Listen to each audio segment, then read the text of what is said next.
Hello, friends from the QA community. I'm your host, Lavanya from Testsigma. So I welcome you all to a very interesting session today. We dive deep into optimizing your delivery pipeline. I want you all to please drop your questions in the panel below, and we will take them live. Let us now invite our speaker who's joining us a bit early from his time zone and sharing his time with us. Please join me in welcoming Akshay Maldhure. Akshay is currently working as a senior SDET in Gojek, and he brings over a decade of experience in building software testing and tooling systems. Thanks, Akshay, for joining us. So to everyone here, we hope you make a great start to 2024 with the insights you take away from Akshay's session. Over to you, Akshay. Hey, Lavanya, thanks for the introduction. Like you said, indeed, I intend to make the session today quite interesting. Let me start off with a brief introduction. So, hey everyone, Akshay this side, Akshay from Gojek. Today's session is going to be all about DevTestOps. Why? Because people who transition from, let's say, manual testing to test automation or automated testing, right? They need to realize there is a lot of great things that need to be built around the test, or like the automated test and the test scripts. So this session intends to go beyond the conventional approaches of test automation, some common mistakes that we all make when we are new in this field, and how we can possibly overcome these challenges. And one more thing is, the points that I'll be talking about in this session are mostly out of my own experience. Least of it, or almost none of it, is theoretical. So all tried and tested from my side, which gives me an immense confidence in sharing these with you. I'm really looking forward to exchanging the knowledge with you as well, and to also take any questions or feedback in the end. So without any further delay, let's get into it. So yeah, let's do better CI/CD, and I hope everyone is excited about this as well. So yeah, some of the key takeaways from this session are going to be, we are going to have a brief introduction about this term called DevTestOps, because most of us have heard DevOps, but then there are new terms emerging in the tech world, which are like DevTestOps, DevSecOps, which sort of intend to combine different fields like testing, security into the field of DevOps, because DevOps provides us with a very powerful set of practices and processes that can make our lives easier, and that can makes our processes more robust and reliable. So yeah, that's there. We are going to be learning a few things around DevTestOps. We are also going to be learning about preparing ourselves for challenges in our CI/CD processes, because some of the things that we might be doing might not make a lot of sense, but then there might be some better approaches to do these. So I'm going to be talking about that. Apart from that, we'll also be talking about how we can maximize the effectiveness. Of course, this process of test automation and tooling and scripting can never be fully perfect, but certainly there is always a room for improvement, and we can understand a few things that we can do in order to make it effective in our day-to-day lives. Apart from that, we'll also be talking about a few points that could be there to measure the success and impact of the improvements that we make, because it's important to measure how much of a particular optimization that you do is helping you in your daily test execution, or test automation in general. We'll also be taking a few references for tooling for enhancing the DevTestOps practices. For the sake of session, I won't be talking just in terms of theory. I'll be trying to show you a few code snippets here and there to make it more practical, and for that we need specific tech. So I'll be talking about like specific examples in terms of these technologies. So before we start off, I would like to talk about a few basics. So CI/CD, most of you must have heard, but for those who don't know, CI/CD stands for continuous integration and continuous deployment. Some people say continuous delivery as well.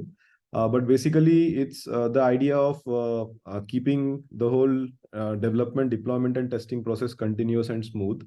So that's like a collective term for this whole set of processes. Jobs. So jobs are the most fundamental element of a CI/CD configuration. So configuration can be done in any way. It can be done configured through a user interface, or it could be defined as a YAML file or something. So pipeline as code.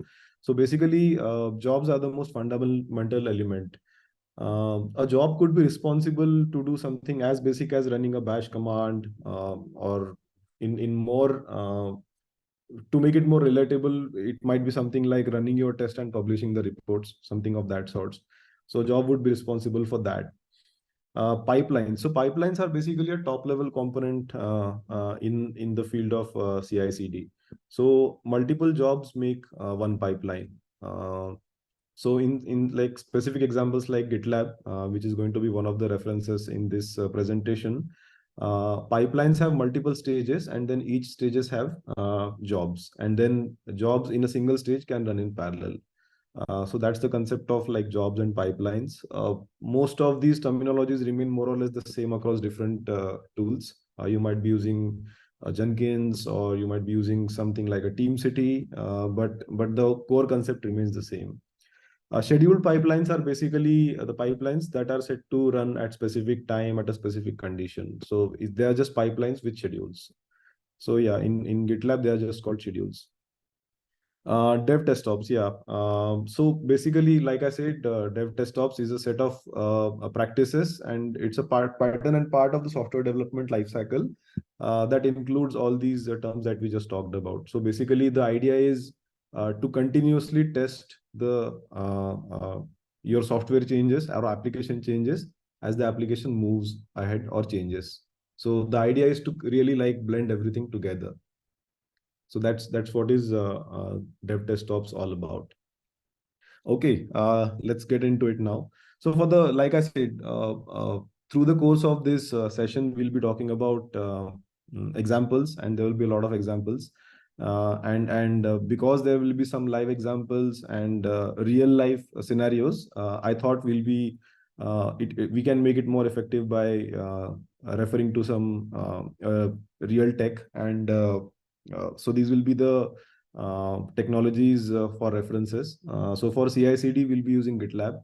For project build and packaging, Gradle is always there, but JAR, which is like the good old packaging flow or packaging term like methodology, that is also there. A programming language Java. Most of the people who are new to test automation are usually familiar with Java. But yeah, other programming languages could be equally good as well. A test runner, TestNG. I'm sure those who know Java and those who are new to test automation are surely familiar with the TestNG runner or the TestNG framework. For deployment, we'll be talking in terms of Artifactory. So Artifactory is a deployment or an version management tool by JFrog. For version control, we'll be taking references of Git. Operating system, it could be Linux or Mac OS based. So yeah, let's get into this. So test execution approaches in CI, right? So usually what happens is what people who are new to test automation end up doing is they have their test automation scripts in a separate repository, which could be based off, let's say, Java test ng Gradle. And then what they do is in terms of running them into a pipeline, they configure a separate standalone pipeline, which is different than the application pipeline, by the way. So here in the screenshot, you see like two different pipelines. So again, what is a pipeline? It's a set of jobs which are running together to achieve certain life cycle. So in the left side, you see the application pipeline, which let's say runs on every commit to the application. And it does a few things for us, as we can see in the screenshot, right? For example, in the first stage, it is doing a few linting checks, it is running unit tests. And then if everything is fine, then it does a Docker build of its own, and it uploads it to Artifactory. and lastly, it deploys to integration. So let's say this could be one uh, workflow or a life cycle of a single change that happens on the application side, right? So that's what the left side screenshot is all about, application side pipeline. The screenshot on the right side shows the test pipeline, which is what I was referring to. So usually we end up creating separate pipeline for running the test, and usually this runs as a schedule. Let's say nightly runs, and this could take like anywhere between like a few minutes to a few hours, depending on the nature of the tests, how long they take, number of tests, etc., etc. So the key thing to note here is that these two are two physically separate pipelines. But then these create a few problems for us. For example, this runs. First problem itself is they run separately, which is not an ideal way to go, and I'll talk about it why. So why? Because it makes it challenging to pinpoint the test failure. So let's say the test fails in like overnight. Test ran only once, but then there were like more than 2 or 3 or 4 changes that have went into the application during the daytime. So let's say today developers have put 4 new changes, and then in the same evening or night the test run and they fail. The next morning you see the reports, and you are not able to identify like which exact change caused the test to fail, because there were more than one changes. So basically this is a sort of a problem, because when you write the test, the job of test is to make sure that nothing is breaking in the applications, and if something is breaking, its job is to highlight that. But here it is doing half of it, like it is failing, but then it's not showing where it failed, for what change, right? Which means that there is an obvious need to combine these two pipelines. Apart from this, it also makes a suboptimal utilization of resources that you may have, like hardware or software, because this test always runs separately. It doesn't care like what are the application side changes and how many these are, how frequently these are being pushed, right? So these are some of the problems with such a standalone setup of two different pipelines. Then how do we solve for these problems? So like I said, we combine these two pipelines into a single pipeline. So this is like a more idealistic approach, which allows you to set up a multi-project CI setup, right?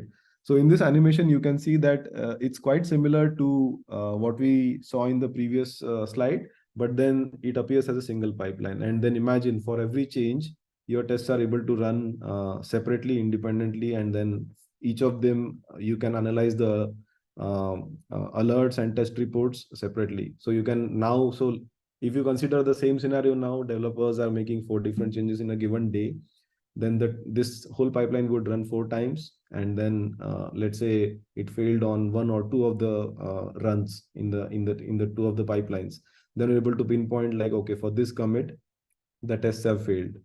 Of course the test can fail due to multiple reasons also, like there could be problem with the environment, there could be a problem with test data, but then that is something that needs to be addressed separately and independently, and which is also going to be one of my topics in the slides to come.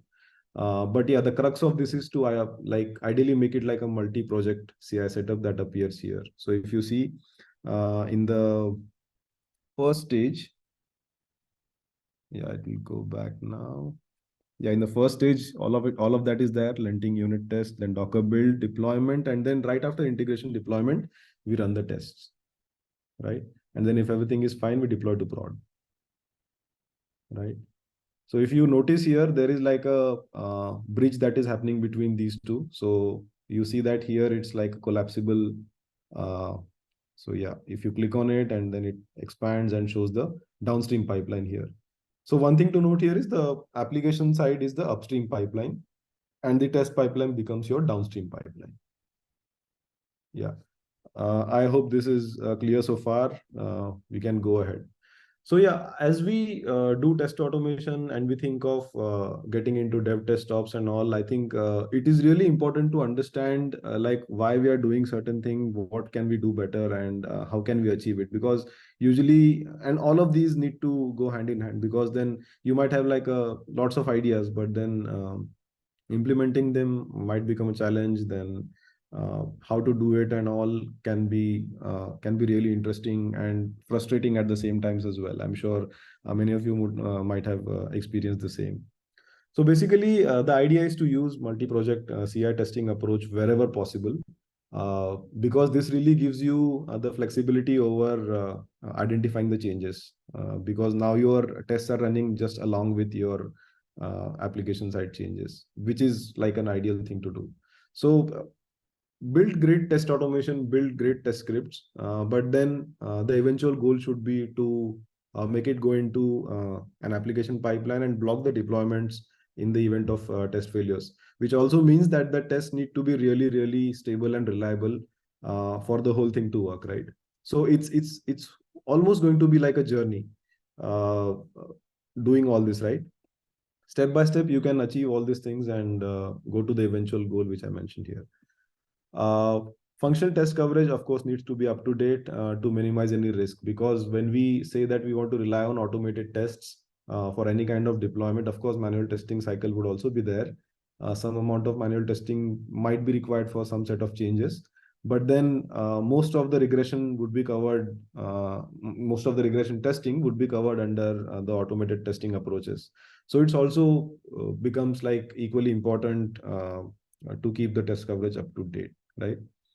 And then, of course, when the tests run, there would be multiple runs, there would be too many reports and all of that. So it is really important to have crisp and concise reporting of all the runs. So it could be as simple as a Slack message that shows a project info. Like now we are talking about multi-project CI setup, right? So it could show like what was the application side change, let's say commit or a branch, or maybe both. And then it should show information of the test side as well, like what all test groups were touched, how many tests were run, how long it took, where is the report link, where is the test job link, all of that, right? So I'm going to show you a few screenshots also for that in the next slides, where it is like easier to understand what I'm trying to say. So that like having all these things are really important for boosting the developer productivity as well as your productivity as well, right?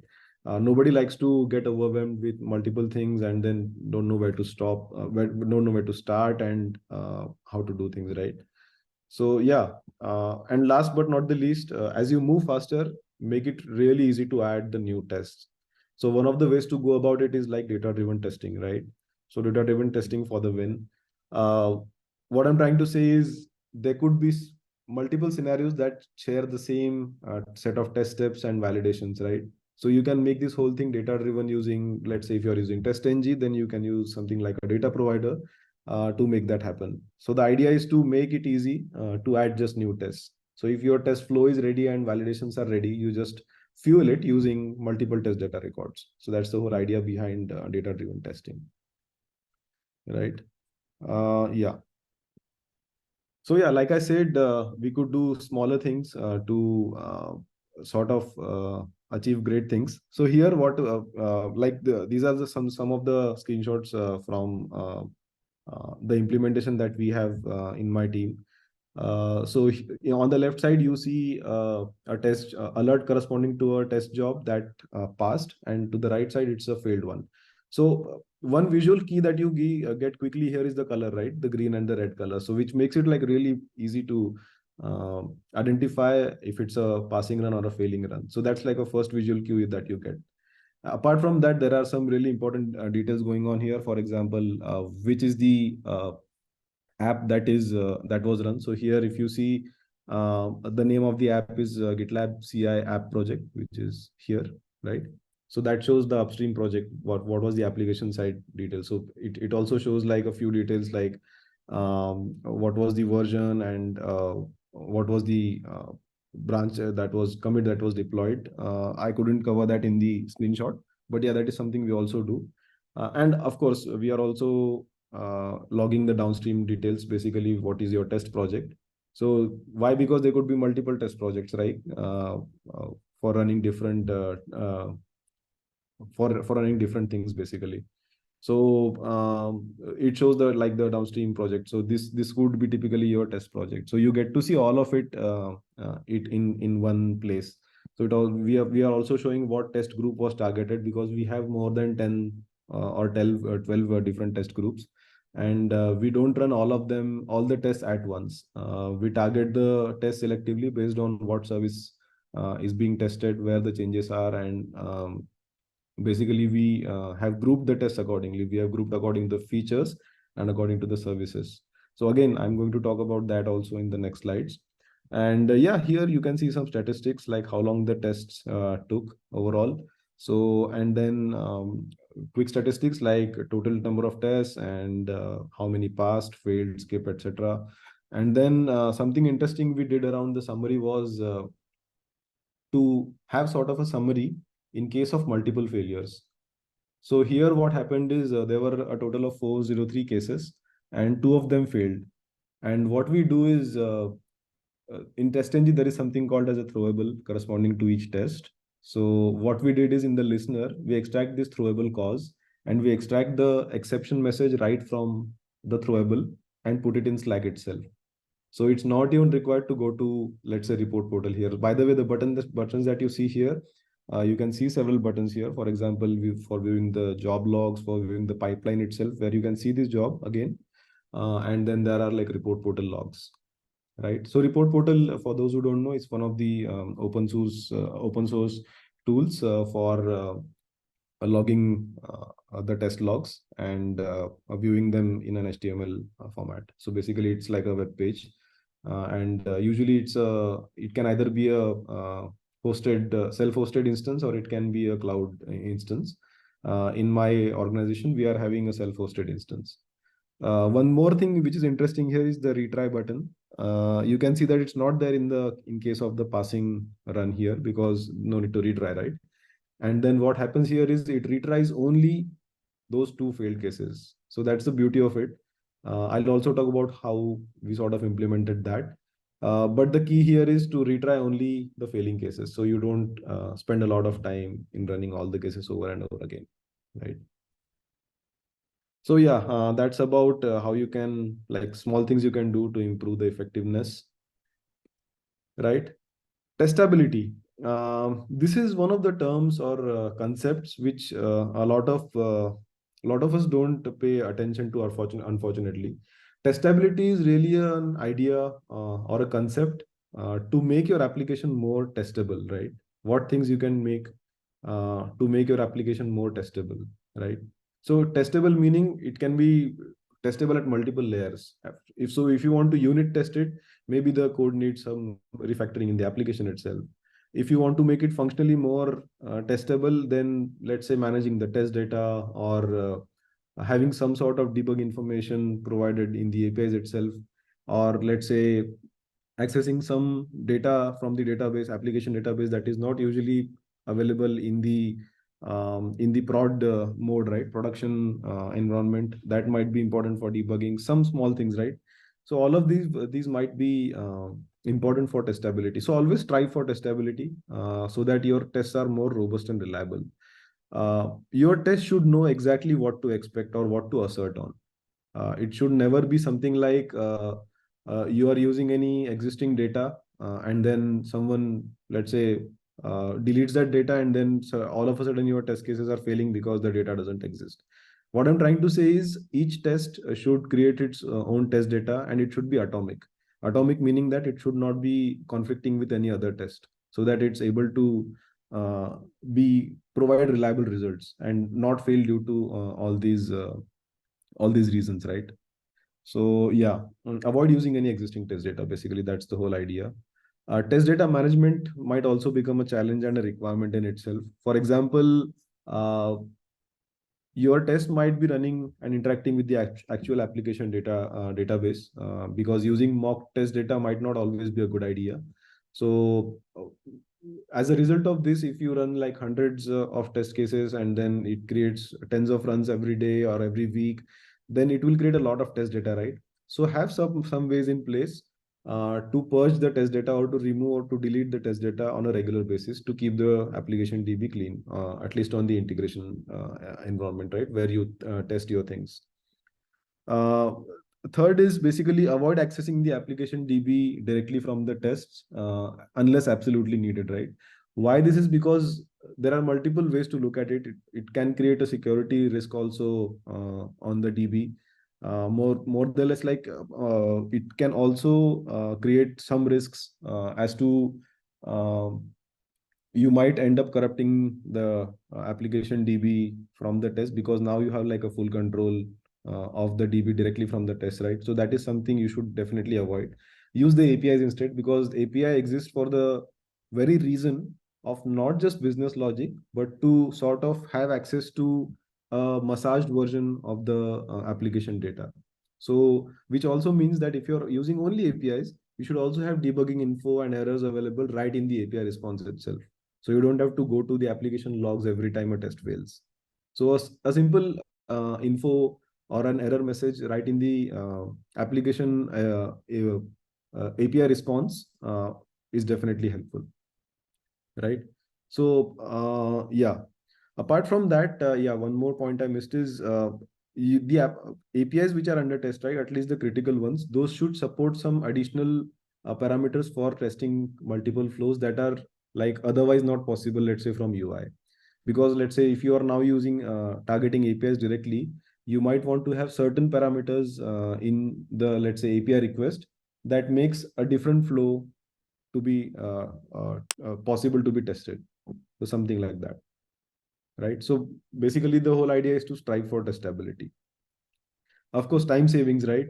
We have been talking about making combining pipelines and running the tests along with the application deployments and all the things, right? But then if the test itself is taking hours and hours to execute, then it's probably the time you address that problem, right? So basically, time savings is the key here. Make sure that the tests take minimum as less of a time as possible, right? Because there could be different challenges in achieving that. For example, if you add too much of test parallelization, it might start breaking on a brittle environment like integration, where it might not be designed for that of a load. Like usually integration environment is kept very light on resources and all. So you have to find that breaking point which allows you to have like a maximum test parallelization, keeping the test still reliable and not breaking for random reasons, right? Also, if the project build itself is taking a long time, and this happens a lot in multi-module projects where like a lot of modules are there and the build step might be taking a lot of time, and then CI cache also consumes a lot of time to download and all. So one of the things you can do is to detangle the test project build and execution process. So one of the things we did for achieving this was to deploy the test project as a jar on the internal artifactory. So basically, what we do is on any test changes, when we merge it to master, we create a jar out of it and we upload it to artifactory. So this is like the test side life cycle. But then in the execution phase, when it actually runs in the multi CI setup, it all it does is just to download the the jar that we just uploaded. So there is no build going on here. It just downloads the jar and it starts running the test right from there. So it helped us save around 30 minutes for us in per pipeline, which is like roughly about 8 hours of every week of the execution time, given the amount of changes we have on a daily basis, right? So that is the like that sort of wonders that these optimizations can do. So basically, the detangle the test project build if it's taking a lot of time. So don't use Gradle. Gradle is not the ultimate limit. So Gradle is a build tool, of course, but then it has its own limitations as well. So you can go to sometimes going back to the old classic old stuff like jar and all could be a really good idea. It depends on the context. So yeah, parallelization I already talked about. Identify what is the max parallelization time that works the best for your setup, right? Without breaking the test. Categorize or group the test into logical flows. So basically, you don't need to run. You might have 500 functional cases, but you don't need to run all of them everywhere. By everywhere, I mean like for all the services or for all the flows. Group the tests into logical flows. It could be according to the features, it could be according to the services that are being touched, so that you can then pick and choose what tests to run where, Like, because now you're running your test with the application pipeline, right? So you know what application it is. So you know what groups to target. So basically grouping the tests is the idea. So could be multiple factors like I just mentioned. Apart from that, having sufficient and easily accessible and readable alerts and test reports and logs is also another way. In the previous slide, I just showed you like how we can do that using simple Slack summary messages, right? So what we have done is we have used the Slack SDK and we have hooked that. We have written a service that runs in socket mode. So you can read about socket mode on the Slack API SDK website. And what we have done is we have hooked our TestNG listener with this service that is running, so that it's always listens to these events and publishes these reports for us. So yeah, you can do all of these things, and it makes all of the investigation and debugging effort really a breeze. Like trust me, this saves a lot of time. You don't need to go to artifacts, download reports or view it in browser. Nothing. Just if you're like attentive on Slack, that's enough, right? Flaky tests. No one likes flaky tests, right? Because if your test is giving three different results in three different runs, then definitely they are not reliable. So one of the things that also comes to us as a humans very naturally is to just retry the failed test. We don't even like Sometimes we don't even go and check what exactly is wrong with the test, right? So get to the root cause. So don't just retry blindly, because something that you investigate now could be like a long term fruit or results for you in terms of getting that productivity and getting that time savings. So let's say if you have 100 cases and three or four cases always fail due to some random reasons, right? And then you always have to retry them. But the retry time is like cumulatively building up, right? So the idea is to avoid these flaky tests. There should be ideally no flaky tests. No one likes those, right? So you should get rid of such tests. Uh, Lastly, this I've already mentioned, have an easy way to retry only the failed test instead of retrying the whole thing, whole suite, right? So how we achieve this is basically from the first job where the test fails, right? What we do is TestNG publishes a file called failed.xml file, which has the information of all the failed test instances along with the data also. So it maintains that summary in an XML format, and it also supports providing this file itself as an input to a test run. So what we do is from the first job, we download that as an artifact from the artifacts as an XML file, of course, and we use that and supply to the retry job. So that's how the retry job gets to know what test to run. So that makes our lives much easier because we are able to retry only the failed test, right? Time savings. Yeah, okay. Enough of talks and theory. I think I would like to quickly give an example in terms of a few code snippets. So yeah, multi-project CI setup, right? We talked a lot about it so far. And here in this slide, I've tried to show that in terms of GitLab. So yeah, GitLab, like I mentioned, is one of the continuous integration and continuous development, deployment, delivery servers technologies. It's available. So every CI tool will have some sort of methodology to write the pipeline, right? So GitLab supports to write pipeline as code. So that's what precisely you're seeing on the screen now. So we are using the trigger keyword. So the pipeline will have some syntax, right? In this case, it's YAML syntax, YML. And we are using a keyword called trigger. So I'll show you in action like how it looks like. Basically, how it looks like is the same animation that I showed you earlier, right? But this is the code that is lying behind it, like behind the scenes of it. So left side, right? Left side is the application project, which could be like multiple services also in your case. It could be ideally there is today's a world of microservices and all, right? So it could be multiple projects. So what I've shown here is the first line is basically just shows as a comment. Anything that is after a hash character is a comment. So here I've just defined the project ID, GitLab project ID of it. So 39941 is just the project ID, internal project ID of this project. And then it has a few stages, right? Like we saw earlier, test, build, deploy to integration, then run the functional tests. So these functional tests are what we are concerned about right now. And then finally deploy to prod, right? So what appears here, right? My app functional test suite. So basically what we are doing here is we are collecting a few variables here, right? So the variables that you see at the right side are the default variables, environment variables, which are exposed by GitLab by default. What these lines of code are doing is simply to copy them in a new variable.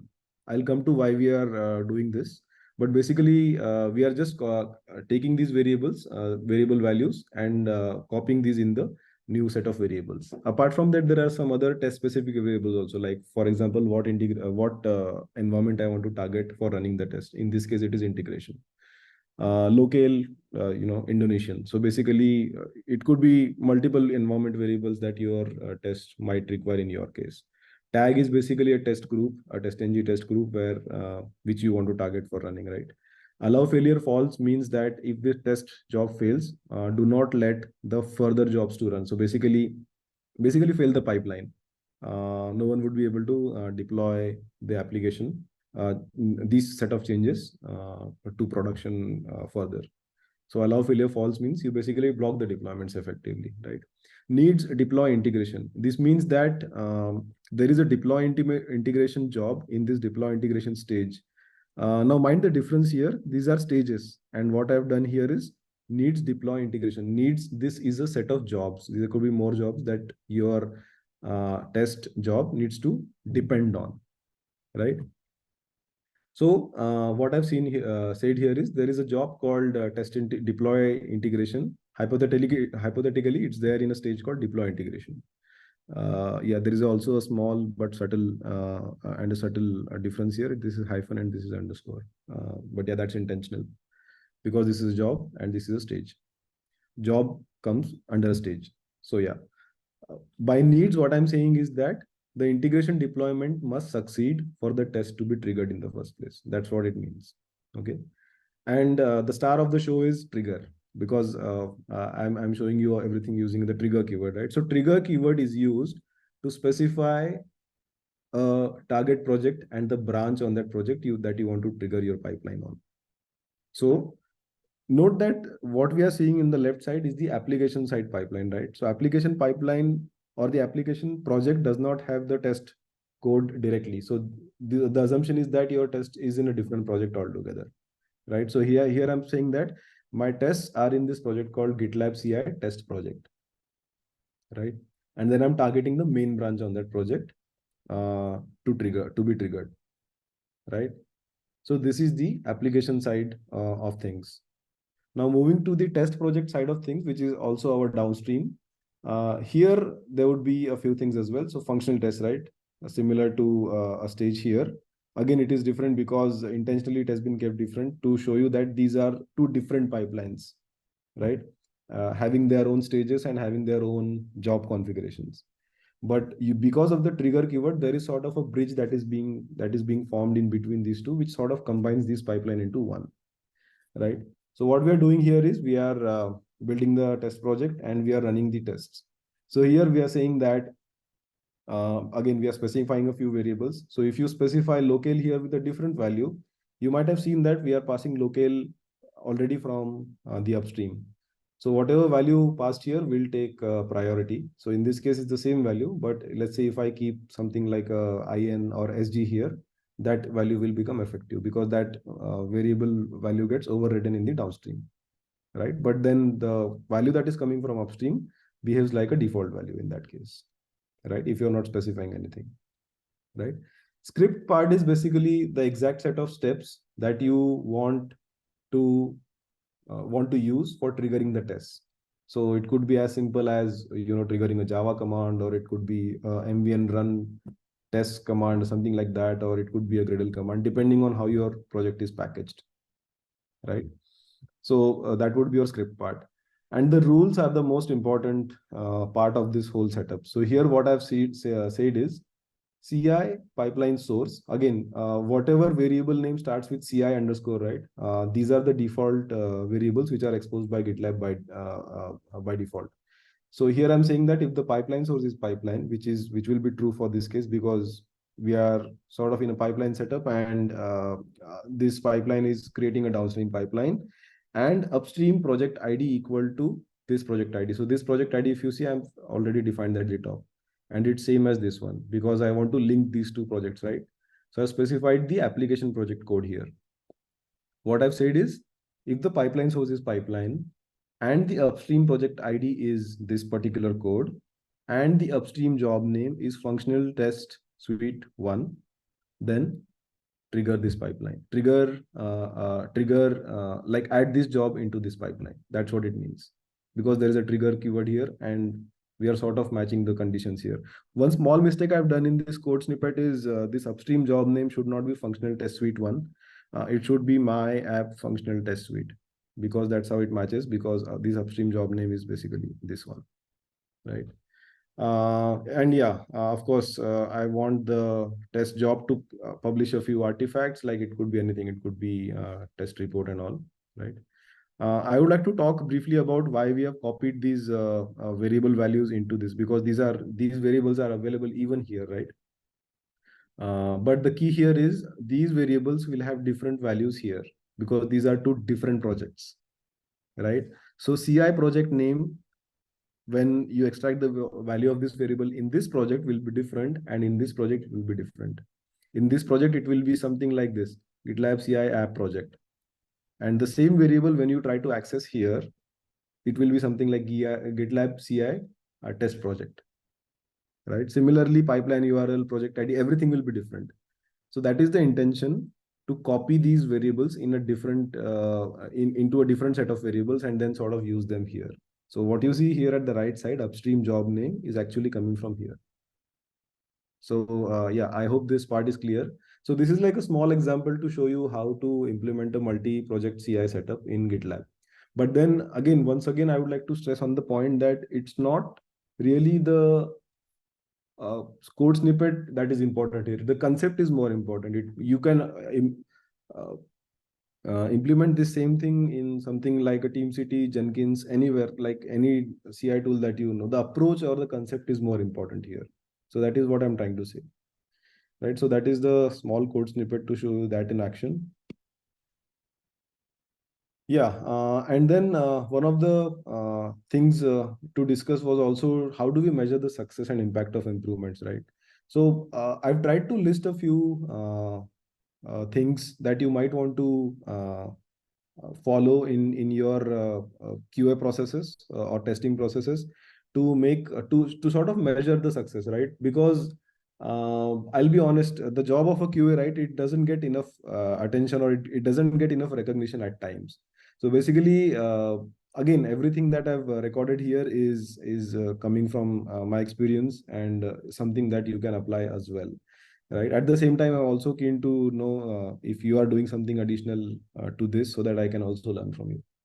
So yeah, first thing is you can do is track the number of bugs that you catch during all the pre-release testing that you do, right? Pre-release testing, it could be anything. It could be manual from your automated CRNs, like I just showed you.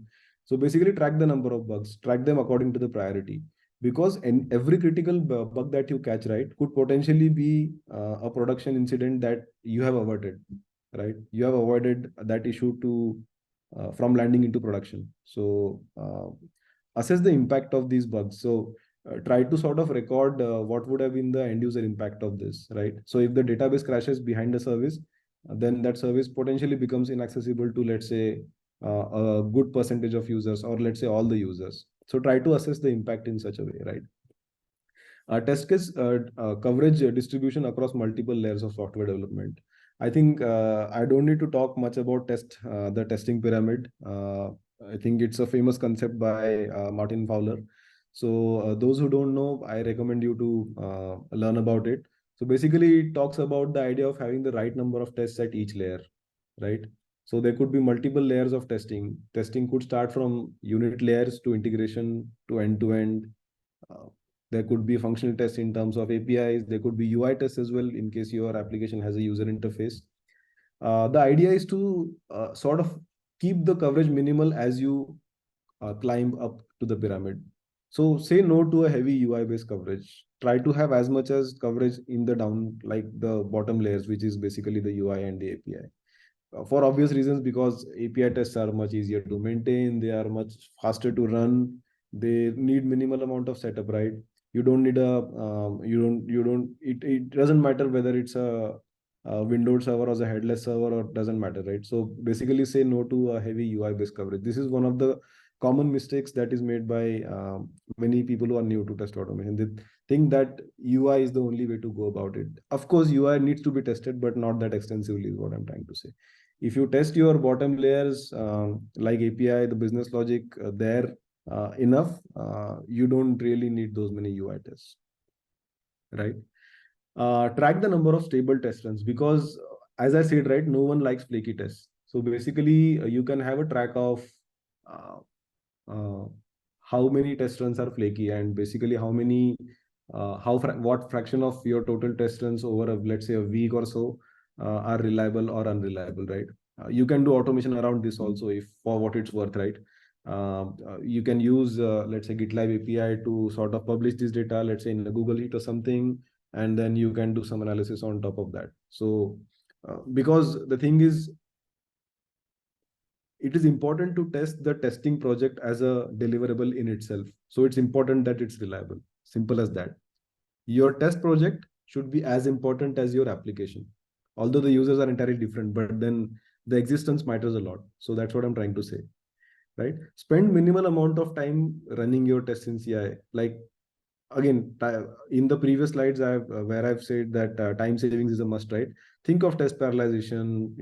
We say time is money and all. So basically, spend minimum amount of time. Your test should not be taking hours and hours to execute. No one likes that. No one likes to wait, right? So keep it to a minimum. Just to give you some numbers, when I started my journey in the current team, we had roughly 60 to 70 cases to start with, because most of it was data driven again. And then eventually we are now at 400 plus. And then with this growing coverage, the test execution time was increasing, of course, because we were running tests in a batch of, like, let's say 10 cases at a time.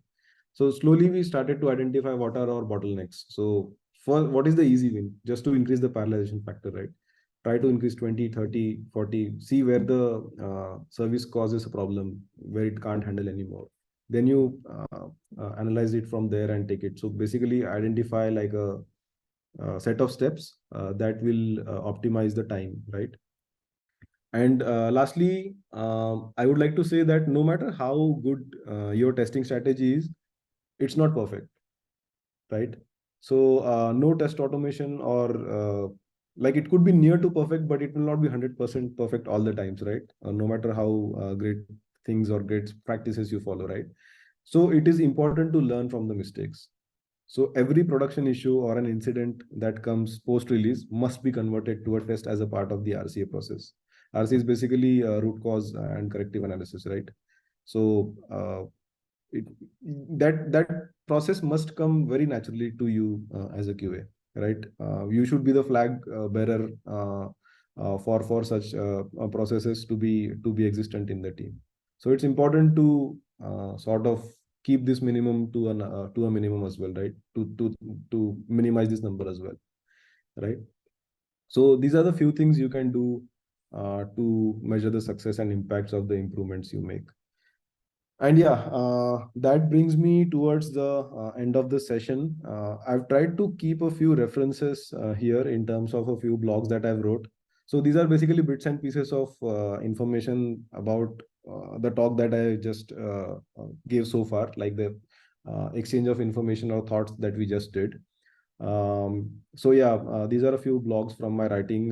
In case you would like to connect with me and discuss specific problems that you may have, feel free to reach out to me on LinkedIn. I would be happy to contribute anywhere, and would also like to learn from you as to if you're doing something differently that works better for you, right? So yeah. And yeah, would just like to thank all of you who have taken time out on this Thursday evening I understand we are approaching the holiday seasons, and I really appreciate all of you taking time for attending the session. I hope this is useful for you. And I would also like to thank Lavanya and the Test Sigma team for having me over here. I hope I was able to share some useful insights and information with you. And yeah, that brings us to the questions. So yeah, while during the registration form, you might have use the questions field to put your questions. So I would like to go through the questions one by one. Lavanya, I hope that is fine. Sure, Akshay, go ahead. Yeah. So the first question we received was, how do we use the pipeline effectively for our daily executions? I think this was answered for the most part in bits and pieces in my session. So basically, the idea is to use multi CI project setup so that you can track your failures with the application side changes. That should be the key. And then, of course, other things which are surrounding to that I just talked about will just follow, right? This is a very like a high level question, but if you have any specific challenges, please don't hesitate to reach out to me. I would like to discuss this in detail also if you have any specific problems, right? Okay, this is another interesting question that I received. How is the growth of SDET role, and many SDETs think to change their profile to development? This is a very valid question, and I'm sure that many of us would have sort of had these thoughts, at least in the start of the career when you are like a few years old, like up to 5, 6 years old in the field, right? You always question your capabilities and your thoughts, right, as to what should the SDET ladder look like. So what I would like to show, like again, this is an opinionated answer, but what I would like to how I would like to answer this is, testing is a very responsible role. So it is your responsibility to make that come naturally to you. If it doesn't come naturally to you, maybe of course you can consider switching to a different role. If you think that you are a good of a coder than a tester, then definitely. But then SDET is sort of, that it gives you the best of both the worlds, right? You have a good testing mindset, you have a great testing mindset, in fact, and then you also have a good hand on coding. So that gives you extra additional powers to build sort of test automation and all this tooling around your application that behaves like a good strategy to test things, right? So the key is that testing should come very naturally to you. It should after a certain experience, right? You have that very critical thinking in coming to you naturally, not just professionally, I would say, like even in day-to-day life, right? When I come across some gadget or something, or some small interface, I always try to do multiple things with it, because that testing mind is always running in background, right? So that testing mindset has to be there. But to answer this question, how should be the growth of SDET role, is really to have a good hands-on in the initial few years, at least in the initial uh, at least 10 years, you have a very good understanding of the frameworks, understanding of different design patterns. Because as you move up in your experience, right, it's also expected that you write good quality code. So try to study different coding patterns, different best practices, right? So there are like many resources available online. But basically, what makes you like a lead or a principal engineer from like an associate is basically just this way of thinking and the way you do things, right? So basically, if you want to change to development, no one is stopping you. Go out there, try to give interviews. Testing doesn't come naturally to you, right? But then if that is something you really do quite well, right? Then you can definitely follow the path that I just suggested, right? Yeah, but if again something specifically needs to be discussed, we can take that offline as well. Next question is a bit setup specific. How to implement old Selenium version 3.14.0 to Jenkins if we are not having any dedicated window machine? Is it only possible if we can bump the Selenium version to 4.0 or higher? Okay, to be honest, I'm not a UI testing expert and definitely not a Selenium expert. So I don't know the answer to this question. But how I would like to approach is to first check the documentation. So dedicated window machine meaning if it's about like dedicated having a Microsoft Windows machine, if that is the question, then probably uh, like, so the question is if you're not having any dedicated window machine. Okay. I'm honestly not sure. I would just go check the documentation on the Selenium docs. Uh, People go on Stack Overflow and Google these questions also, but documentation refer to the official documentation, folks. So yeah, sorry, I will not be able to answer this one, but yeah, we can move. How do you keep track of important executions when you are away? Okay, yeah. Try to keep the approach as human as possible, right? For example, if your test job fails silently, it stays there in the pipeline, it publishes the reports to artifacts and all, right? But then and then the developers are also notified via an email, but then developer reads the email, and emails, let's just accept it, messages or the DMs work better than emails, right? Emails usually are not taken that seriously. So basically what I'm trying to say is keep the approach more human. Try to see how you can make alerting more effective, right? By giving out important details in the summary, right? So tracking that can become easy. So let's say it happens a lot with me. I go on a 1 week vacation, but then the development team is like capable enough now because I've provided all the required details, right? If you see the alerts, everything is there. Like I don't need to provide any extra thing. If nothing is working, developers just go and retry, because that's a typical mentality. Again, I showed, right? That's what they end up doing. But then what I'm trying to say is it's really easy to view and manage things. So these are the things you can do. Okay, I need to see a practical demo CI/CD process. So practical, it could be a huge number of steps, like multiple small things that you make that you may do to make things happen. But if you would like to understand it like theoretically first from me, I'm happy to have a one-on-one, like to whoever who has posted this question. But I hope to some extent this code snippet was helpful. Of course, it was uh, the tip of the big iceberg that we have down there. But yeah, uh, yeah. So happy to have any one-on-one for this. Hit me up on LinkedIn, and happy to discuss this further. And yeah, with that, we have reached to the end. If you have any more questions, I'm happy to answer. I see that there is a Q&A section. Lavanya, I hope that we can move to this one. Is that okay? Sure, sure. I'll read that for you. Yeah. Okay, so one question is, if we have some unit tests before the deployment and we are planning to add some E2E test execution as a post deploy stage in the pipeline, since it takes considerable time compared to unit tests, does Hmm. that look like a good option?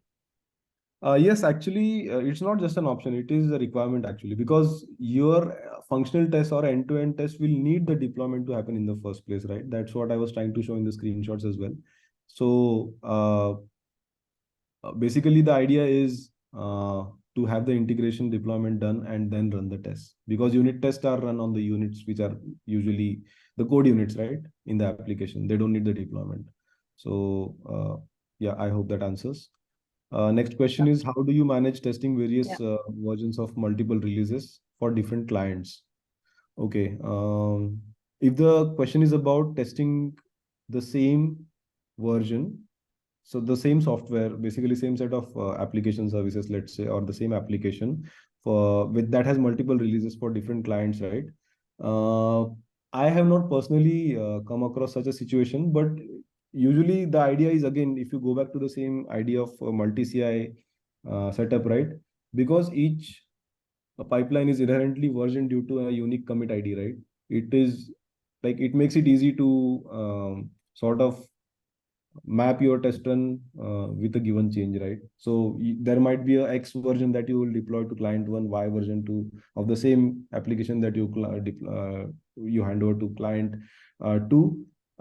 It makes it easy to track it in the CI testing system itself. On top of that, if you would like to do any additional documentation, like documenting in a Google Sheet or something, you can of course do that. But basically, inherently, it's already uh, versioned with the concept of commit ID or a tag, branch tag. So yeah. Yeah, one more thing is, if I'm not able to answer any of the questions on point, please feel free to reach out to me separately as well. Happy to take them. Yeah, can I get the recording? I think, yeah, Lavanya, you can. Yeah, sure. There's one more question, Akshay. Yeah, yeah, probably the last one. Just wondering, what if QA is not present on deployment day and error happens on CI/CD? Is it a requirement for the developer to understand test Sigma? Okay, I think what they meant to say is testing the test suite or the test itself. How will the developer approach the error if no QA is present? That's an excellent question. Okay, truth be told, many development teams don't have a lot of idea on what goes on the functional side, but there should be knowledge sharing sessions happening for each feature or for each new test that you add. Try to document, or basically your test should be should be your document to understand the feature functionality, right? So try to establish separate threads of communication with development teams on specific tests that you're adding for a feature, right? So that they have complete context. Apart from that, of course, you can have effective logging to make sure that it is easy to understand the test. But even at the end of it, if the test breaks, and like you said, if the QA is not present, you need to sort of build that culture in your team where the development teams are empowered so to take steps if needed, right? If it's failing and if something needs to be fixed in the test itself, then yeah, of course it becomes a blocker. But if you empower the development teams to make changes on their own, and if they get certain degree of confidence, then it makes their job easier, right?